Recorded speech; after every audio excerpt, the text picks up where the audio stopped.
Hello बच्चों, आज हम क्लास 7th की एक्सरसाइज 11.1 करने जा रहे हैं, जिसमें आपको एरिया और पेरीमीटर के बारे में बताना है।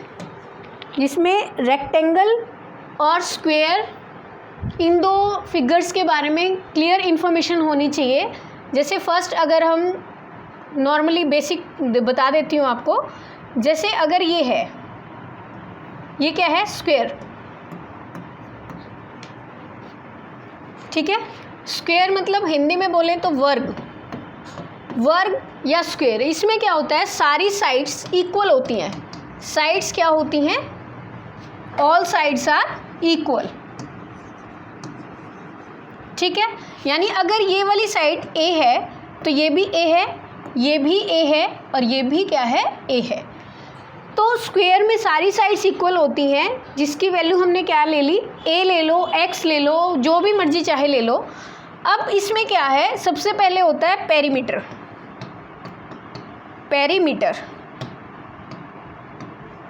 पेरीमीटर क्या होता है?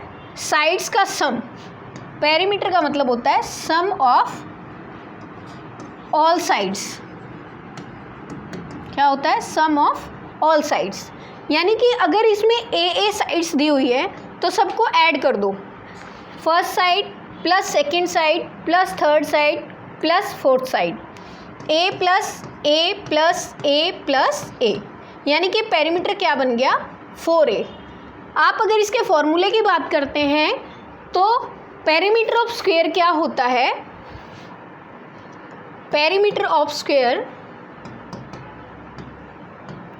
अभी मैंने आपको निकाल के दिखाया कि sum of all sides. Perimeter of square formula अगर बात करें तो डायरेक्ट हम क्या लिख सकते हैं? 4 इंटू साइड। ये ए क्या है? आपकी साइड ही तो है। ए क्या है? यहाँ पे साइड है। समझ आया? तो पेरीमीटर हमेशा क्या होगा? 4 इंटू साइड। क्लियर है? अब उसके बाद हम किसकी बात करेंगे? रेक्टेंगल की। अब पेरीमीटर हो गया है, अब इसमें क्या आएगा? एरिया। किसकी बात होगी? एरिया की। तो एरिया क्या होता है?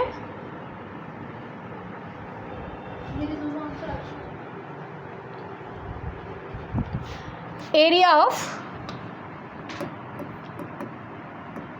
स्क्वायर। बेसिकली एरिया, किसी भी चीज़ का एरिया क्या होता है? Length into breadth. ये एल है, ये बी है, तो एरिया हमेशा होता क्या है? Length into breadth. ठीक है, अब लेंथ की वैल्यू भी ए है। मैंने बताया था कि स्क्वायर में क्या होती है? सारी साइड्स इक्वल होती हैं। क्या होती है? इक्वल। तो अगर ये लेंथ भी ए है और ब्रेथ भी ए है तो एरिया क्या बन गया आपका? ए स्क्वायर। यानी कि ए क्या थी आपकी? ए थी आपकी साइड। क्या थी? साइड, यानी कि साइड का स्क्वायर। अगर स्क्वायर में एरिया की बात करें तो क्या होती है? साइड का स्क्वायर। हमेशा क्या होता है वो? स्क्वायर का एरिया। क्लियर? अब बात करते हैं हम किसकी? रेक्टेंगल। चलो पहले यही क्वेश्चन देख लेते हैं, पर ये तो रेक्टेंगल का है। अब रेक्टेंगल का बेसिक करते हैं। चलो रेक्टेंगल, अब किसकी बात है? रेक्टेंगल। रेक्टेंगल में क्या होता है? अब हम बात करते हैं रेक्टेंगल की। रेक्टेंगल में क्या है? एल, ये बी। रेक्टेंगल में आमने सामने की साइड्स क्या होती है? इक्वल होती हैं। ये एल है तो ये भी एल है, ये बी है तो ये भी क्या है? बी है। अब सेम वही चीज़ें, वही प्रोसेस हम रेक्टेंगल में करेंगे। रेक्टेंगल में क्या है? पेरीमीटर। सबसे पहले किसकी बात करते हैं हम? पेरीमीटर की।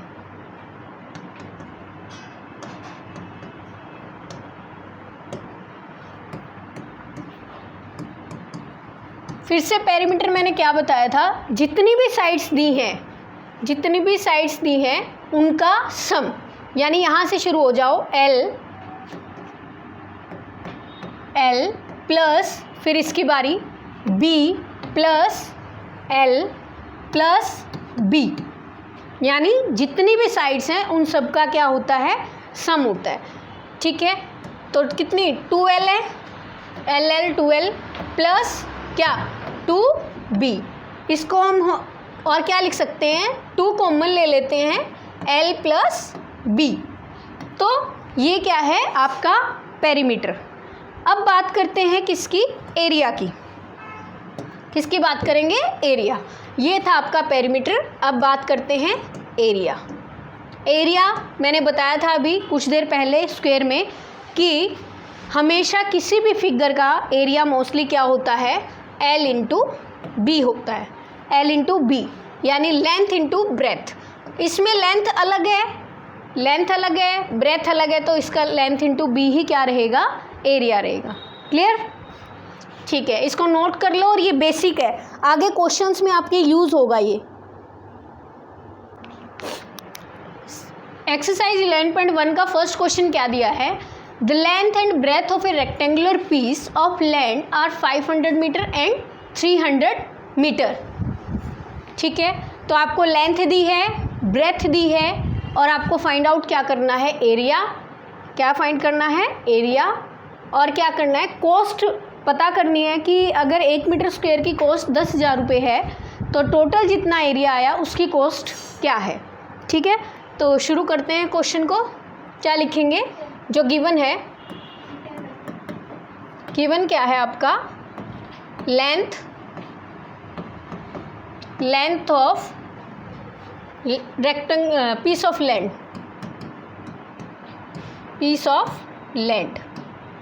कितनी लेंथ दी है, 500 मीटर। ठीक है, क्या दी है, 500 मीटर। और ब्रेथ कितनी दी है, breadth of piece of land कितनी दी है आपकी, 300 मीटर। ठीक है, पूछा क्या है, एरिया। तो मैंने अभी एरिया बताया था आपको। अगर किसकी बात हो रही है, रेक्टेंगल की। किसकी बात हो रही है, रेक्टेंगुलर पीस है।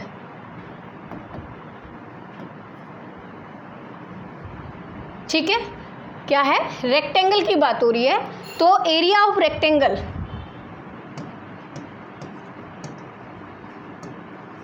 क्या होता है, लेंथ इंटू ब्रेथ।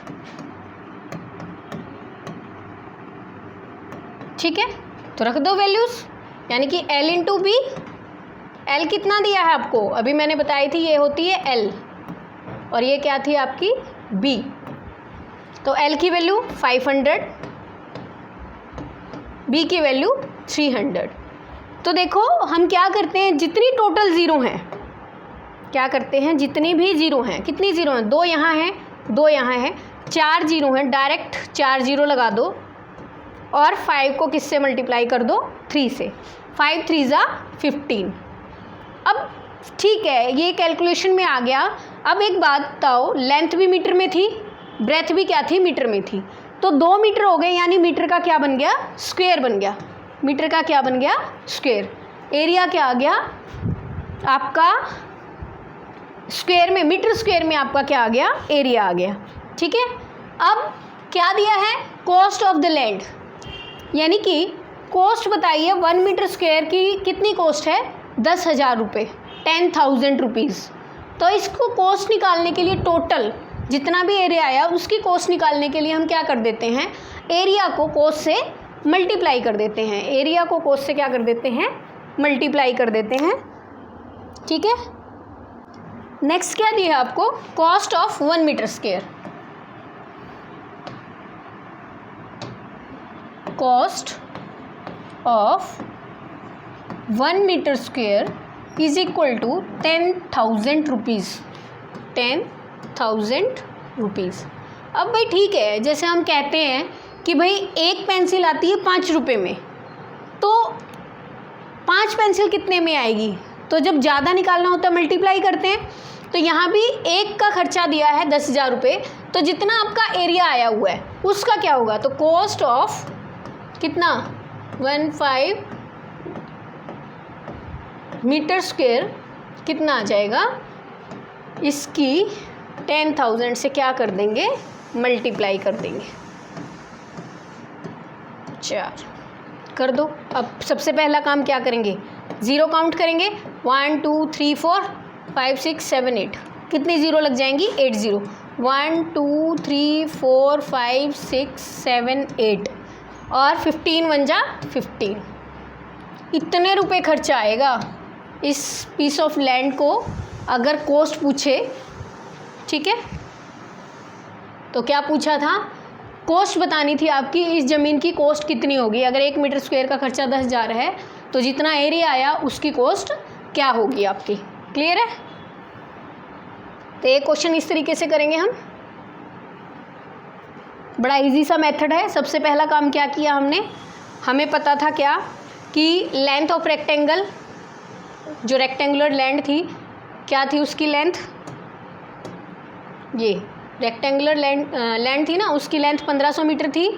ब्रेथ कितनी सी 300 मीटर थी। एरिया आपको निकाला, लेंथ इंटू ब्रेथ होता है, तो लेंथ इंटू ब्रेथ में आपने क्या रख दी, वैल्यूज़ रख दी, वैल्यू एरिया आ गया। कॉस्ट दी थी 1 मीटर स्क्वायर की, तो जितना एरिया आया है उसकी कॉस्ट आपने मल्टीप्लाई करके इतने रुपए की कॉस्ट आ गई है आपकी। क्लियर है।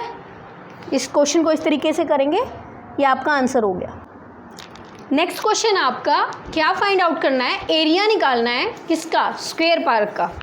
पेरीमीटर दिया हुआ है, तो हमें ये पता है कि जो स्क्वायर है, अगर पार्क स्क्वायर की शेप में है, स्क्वायर की शेप में पार्क है,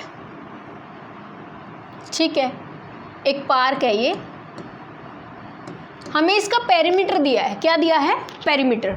अब हमें नहीं पता साइड क्या है, तो सबसे पहले साइड ही निकालेंगे। हमने सारी साइड्स का क्या ले लिया, ए मीटर ले लिया, ए मीटर, क्योंकि एरिया हम जो हमारा पेरीमीटर है मीटर में है, तो ये भी क्या है, ए मीटर। हमने लेट कर ली, लेट साइड ऑफ स्क्वायर क्या है, ए मीटर, ठीक है। आपको पेरीमीटर दिया है। पेरीमीटर क्या होता है स्क्वायर का, पेरीमीटर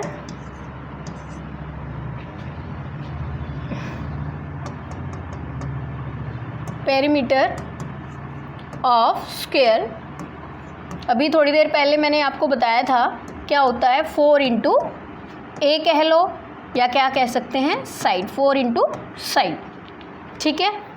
अब पेरीमीटर उसने दिया भी है, पेरीमीटर कितना दिया है, गिवन है आपका 320 मीटर, ये तो आपका गिवन था। तो पेरीमीटर की जगह हम क्या लिख सकते हैं, इस पेरीमीटर की जगह हम कितना लिख सकते हैं, 320 मीटर, ठीक है। 4 इंटू साइड यानी ए। अब क्या होता है, इक्वेशन को सॉल्व करना होता है, जब ये यहाँ मल्टीप्लाई में है तो दूसरी अपोजिट साइड जाके क्या करता है, डिवाइड करता है इस चीज़ को। यहाँ ए रह गया, नंबर एक साइड किए तो 4 यहाँ आ गया, 4 8 जा 32, 80 कितना आ गया आपका, 80। तो ए इज इक्वल टू कितना आ गया, 80 मीटर। तो यानी कि साइड क्या आ गई आपकी, साइड ऑफ स्क्वायर क्या आ गई, 80 मीटर।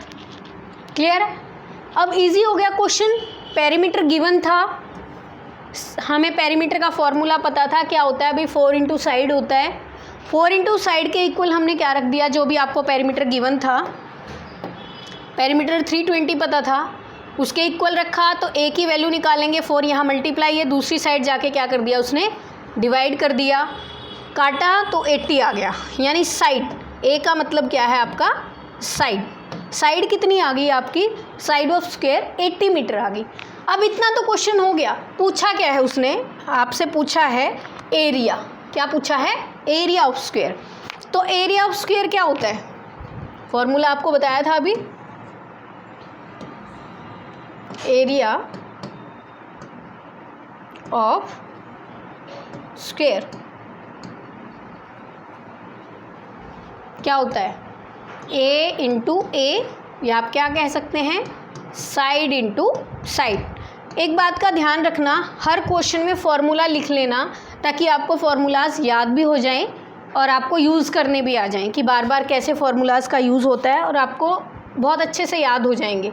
तो साइड कितनी आई है, अभी साइड आपने निकाली थी, साइड ऑफ स्क्वायर 80 मीटर, तो 80 मल्टीप्लाई 80, ज़ीरो कितनी है मैंने सबसे पहले यही बताया, कभी भी मल्टीप्लाई करो तो सबसे पहले ज़ीरो लिखते हैं, कितनी ज़ीरो हैं, एक ये है एक ये है, 2 ज़ीरो आ गई।